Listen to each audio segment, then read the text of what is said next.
Welcome to Micro Podcast. I have my good friend Seth Haines with me today. Seth is an attorney, a writer, a ghostwriter, now owns his own marketing agency.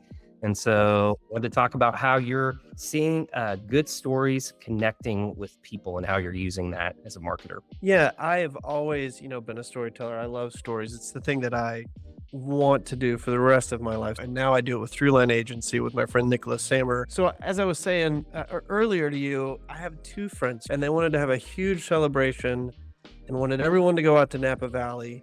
And so that's what we did. The first winery that we went to for the day, it was owned by a family that is in the racing industry.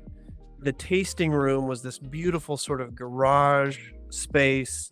All the angles were pristine. The land wasn't particularly great for planting, so they dynamited all the bedrock and they imported soil from all of these different places. They told the story not of, a beautiful wine, an amazing vineyard, a family. They told a story of an engineering feat, and it is truly an astounding engineering feat. The next vineyard we go to is a small family-owned vineyard. And the story is that for 7 generations, a family lived in Napa Valley.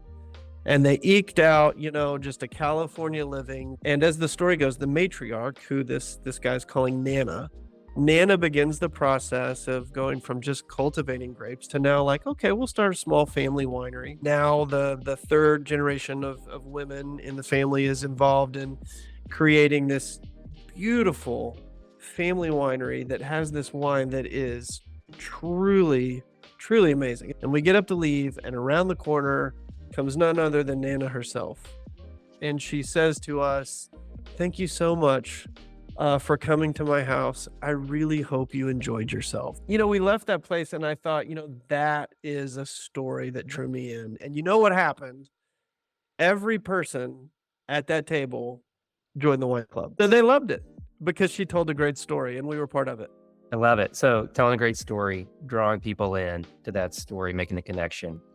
One of the biggest things that we wrestle with as we're helping with messaging and positioning with companies is really trying to appeal to an audience that's so broad that it's very difficult to say anything of meaning and substance to anybody. And so a lot of what we are really pressing companies to do is sharpening their focus and not just trying to appeal to a company based on like, this is a company of certain size or whatever, but really trying to dial in on like, what are the attitudes, behaviors, and beliefs of this group and who are we purpose built for?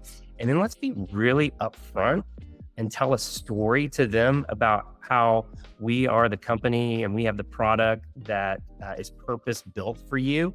It's going to really change your world.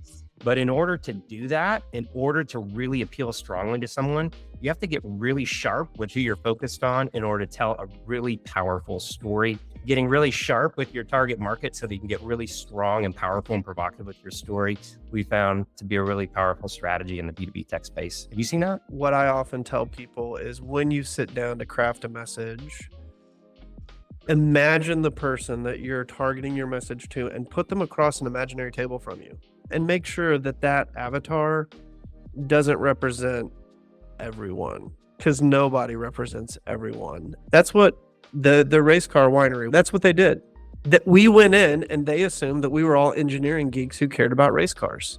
And it didn't move any of us. Nana's story, she sat across from an avatar of people who are agrarian and love family context and family stories, and said, I'm going to target those people. And it just so happened that our table from Arkansas, we understand agrarian life, we understand family, we understand the power of story, and it drew us in. It was perfect.